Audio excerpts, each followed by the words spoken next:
Change can be exciting. Change can be an adventure. But change can also be terrifying and disorienting. People change, sometimes slowly and sometimes quickly. Ideas also change. Our ideas about God change throughout our lives. What makes sense when we are 4 or 5 years old seldom continues to make sense when we are 40 or 50 or 60 or 80 or 100. Our ideas about God change as we grow, as we experience more of the world and learn more of what it means to be human.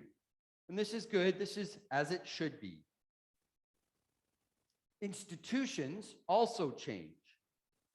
The church, for example, has historically had problems accepting women as fully equipped partners in the project of the kingdom. Realizing that the Bible uses rich and meaningful female metaphors and images of God is one way to help women see themselves within the Christian story. The church has changed in that it has adapted to this and embraced this. Over the last few decades, the church has also tried, at least in many quarters, to become a more inclusive place for gays and lesbians. And we in the Anglican Church have made some modest progress in this. Over the last several years, a new challenge has emerged: the reality and presence of trans people.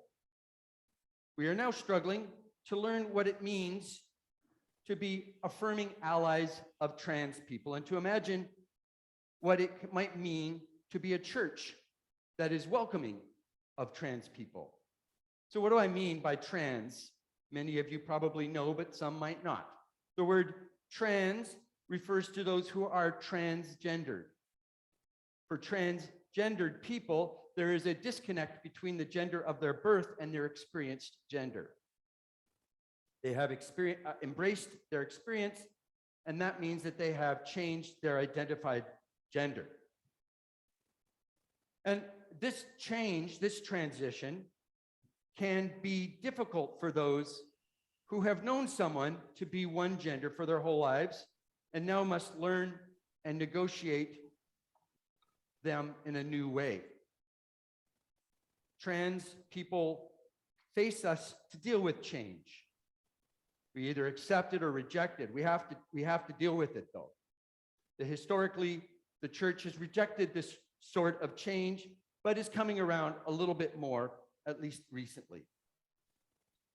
Now, the readings that we had today reflect a change to an idea over time. And so we'll start with Proverbs, and we'll see how this might connect with the challenge that trans people present us in the church.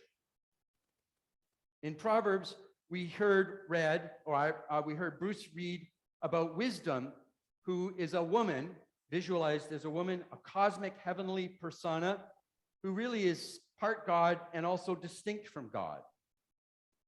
Wisdom was a partner with God in creation. She was a master creator beside God.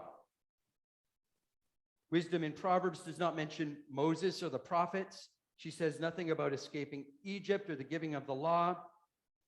She's not really connected with a particular religion or even a particular people. Wisdom was an international persona. And this idea changed over time, as indeed all good ideas do. And this brings us to Ben Sirach, who also takes up this figure called wisdom. The female cosmic wisdom persona in Ben Sirach was written hundreds of years later. And here we find wisdom in the presence of God in the heavenly realms. She goes out to look for a place to call home on earth. She looks all over the nations, wandering from country to country, looking for a place to call home. God finally speaks to her and tells her to go check out this people called Israel. Wisdom obeys, and she makes her home in Jerusalem with the children of Jacob.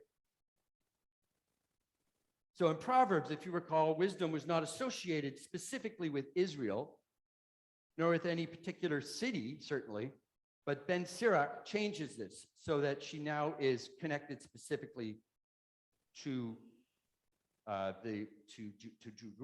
Jerusalem. Now we turn to Wisdom of Solomon, and we heard Catherine sing this in the Canticle. The Wisdom of Solomon was written sometime around 50 BCE. Greek philosophy at this time is alive and well, and something not the case certainly for Ben Sirach, and certainly not for Proverbs. And this provides the author of this text a new way of expressing things. In the Wisdom of Solomon, we find written, "For she, wisdom, is a breath of the power of God, a pure emanation of the glory of the Almighty. Therefore, nothing defiled gains entrance into her. She is a reflection of eternal light, a spotless mirror of the working of God, and an image of his goodness." Wisdom of Solomon also sees wisdom as being connected to God as well as distinct from God. And we saw this certainly in Proverbs. For Ben Sirach and wisdom is connected now explicitly with Moses and the Exodus. Wisdom has come a long way from being an international persona not connected with any particular religion to now being expressly associated with the people of Israel. Now, the figure of wisdom within scholarship and church discussion has generated a lot of interest because it presents us with aspects of the divine in female terms. This is welcome in a tradition that is usually oversaturated in terms of male references for God. Now, in truth, I would suspect that God is neither male nor female. God is both or beyond either, however you want to put it. But we feel compelled, there's a need for us to use pronouns of God, and it doesn't quite work. So we often just default to he. She should work just as well, though, especially when we think about the persona of wisdom.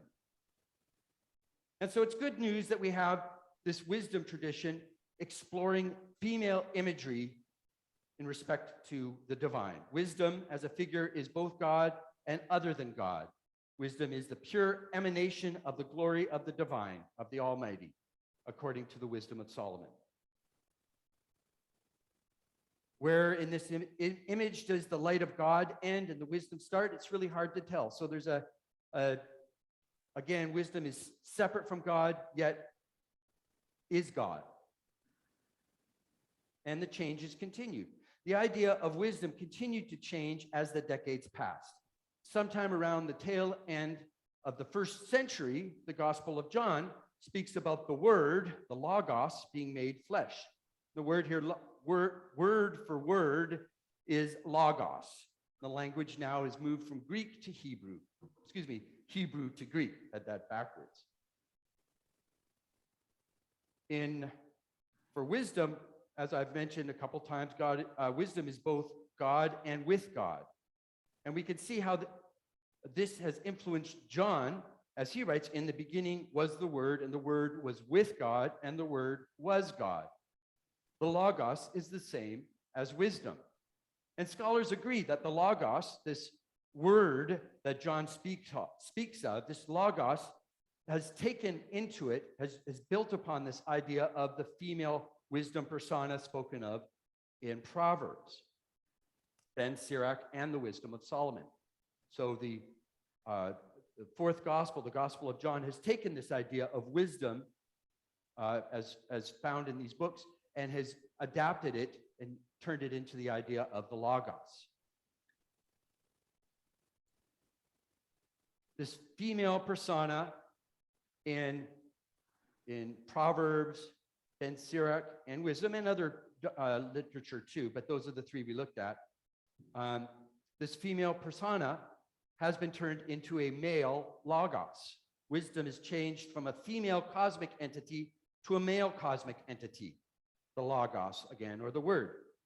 And this leads me to make a bold suggestion that the Logos in John was trans.